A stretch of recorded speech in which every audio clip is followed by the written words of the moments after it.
Oke, welcome back to another daily coding videos from Dosen Ngoding, guys. Eh, Kali ini saya mau nge-review sedikit tentang saya ada kegiatan gitu ya yang ngajak mahasiswa ngoding, bentuknya dalam pengabdian gitu ya. Di sini saya menggarap sistem sistem informasi gitu pakai web dan di daily coding videos ini saya mau review sedikit tentang apa sih yang mereka pahami tentang sebuah project dan sebaiknya seperti apa kalau menurut saya gitu ya. Jadi mahasiswa itu kalau di awal ya, anak fresh grade terutama atau bahkan yang belum lulus gitu, itu memandang Git ya. Jadi saya mau bahas tentang point of view mereka tentang project dan seberapa sih sekarang ya existing existing understanding-nya mereka tentang project itu kayak gimana. Nah, yang menjadi menarik adalah yang dipahami oleh mahasiswa teman-teman itu bahwa Git itu biasanya itu cuma buat backup codingan, Git commit, ya, Git push dan Git pull. Nah, sejauh ini kalau ada mahasiswa yang bisa, udah paham gitu, udah aware tentang Git itu ini aja udah syukur gitu ya.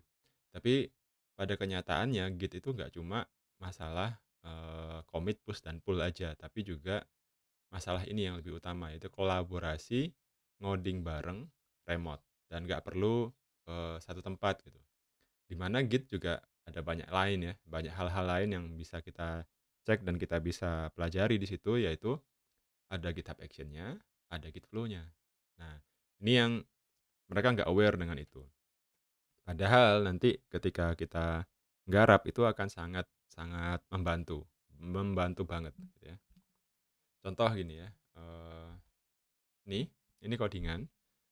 Codingan ini kalau kita ngoding terus kita simpen atau kita push ke GitHub, ya oke gitu ya, berhasil di-push. Tapi misal si klien mau lihat, misal saya mau lihat hasil garapannya gimana? Apa masa iya harus harus git pull terus nge-running server, buka Docker, harus di laptop gitu kan. Nah, ada juga yang namanya GitHub Action. Nah, ini yang perlu teman-teman tahu juga. Jadi GitHub Action ini bisa kita pakai untuk berbagai macam keperluan, salah satunya adalah untuk ngedeploy otomatis.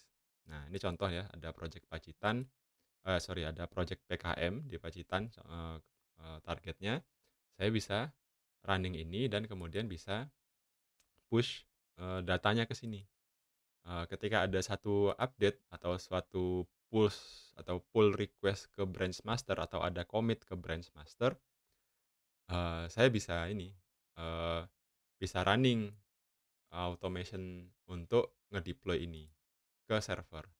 Nah, ini sesuatu yang juga masih awam buat mereka yang masih baru gitu ya. Padahal ini penting. Nah, terus ada lagi yang namanya Git Flow. Nah, teman-teman itu biasanya bisa nge-Git tapi nggak bisa kolaborasi bareng dalam codingan Git-nya. Nah, salah satu caranya adalah Git Flow. Di mana Git Flow itu kita paling basic aja ya, nggak usah Git Flow yang lengkap-lengkap banget sampai ada branch develop-nya. Simple aja, ada branch master, kemudian ada branch untuk feature masing-masing ini. Masing-masing feature ini bisa dikasih nama by sprint, bisa dikasih nama by apa, by features. Tapi ini juga masih belum bisa. Nah, di mana nggak bisanya karena ini, mereka satu sprint, sorry, satu branch tapi ngoding bareng. Nah, itu yang menurut saya juga nggak pas gitu ya. Ketika teman-teman dalam satu branch itu ngodingnya lebih dari satu orang ya, akan membuat fitur itu jadi terlalu besar untuk satu branch. Jadi sebaiknya satu branch, satu task, satu orang. Jadi meminimalisir juga konflik. Nah, itu juga eee, konflik dalam sini maksudnya konflik dalam codingannya ya, guys, ya. Jadi konflik di code-nya itu mereka nggak biasa untuk nge nge apa, nge-resolve konflik di dalam codingannya. Itu juga mungkin salah satu skill Git yang mungkin jarang diajarkan ya itu ya, gimana caranya nge-resolve codingan yang konflik. Nah, terus overview-nya juga kayak gini. Jadi kita satu sprint udah bikin hampir belum belum sampai satu sprint sih, udah satu mingguan lah. Kita udah mau berhasil bikin mungkin 5 6 master table gitu ya mahasiswa. Tapi ada hal yang kurang. Jadi pandangannya mereka, mereka itu ngoding doang. Nih, saya tuh ngoding aja gitu ya. Tapi pada kenyataannya satu project itu nggak cuma ngoding aja. eee, ngoding itu sekalian sama test code-nya. Saya mau nyoba ngajak mereka test code pakai PHP Unit tapi sepertinya sulit, akhirnya, cari jalan tengah tesnya pakai Cypress.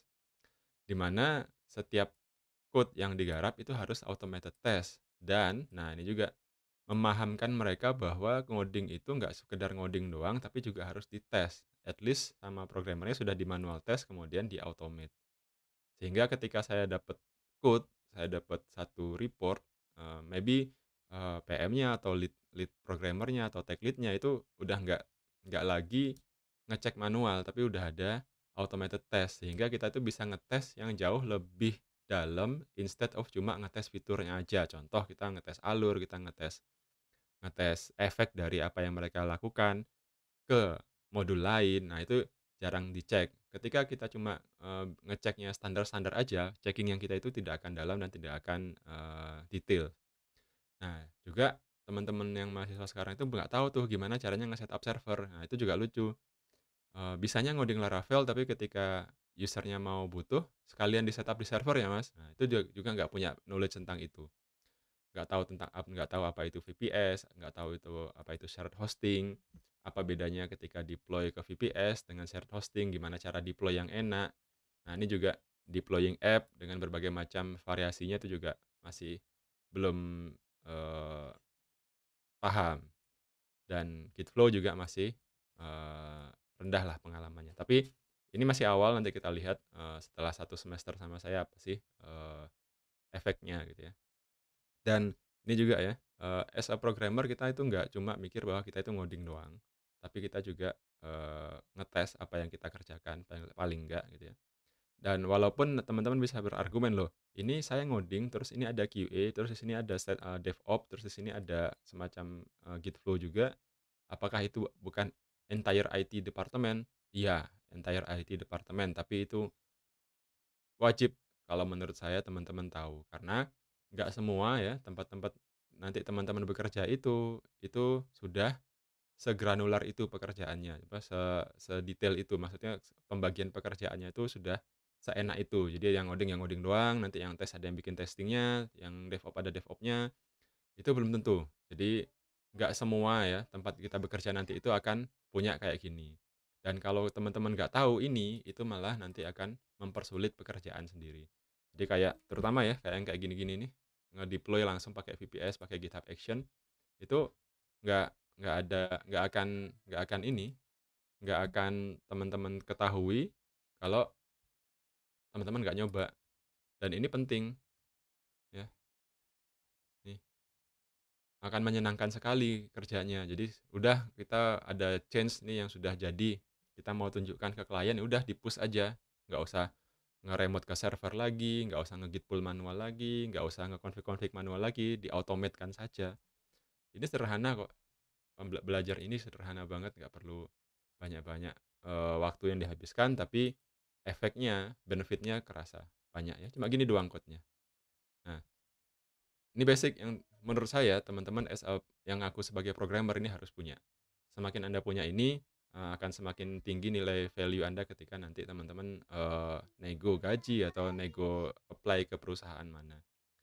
Oke, that's it, sampai jumpa di next daily coding videos, eee, bisa jadi bahas ini lagi ya, nanti kita lihat, problem-problem yang saya hadapi ketika membimbing mahasiswa-mahasiswa ini ya. Saya punya lesson learn, skripsi, dan PKM. Jadi lesson learn skripsi kemarin sudah jadi satu video, sekarang lesson learn tentang PKM. See you in the another daily coding videos from Dosen Ngoding.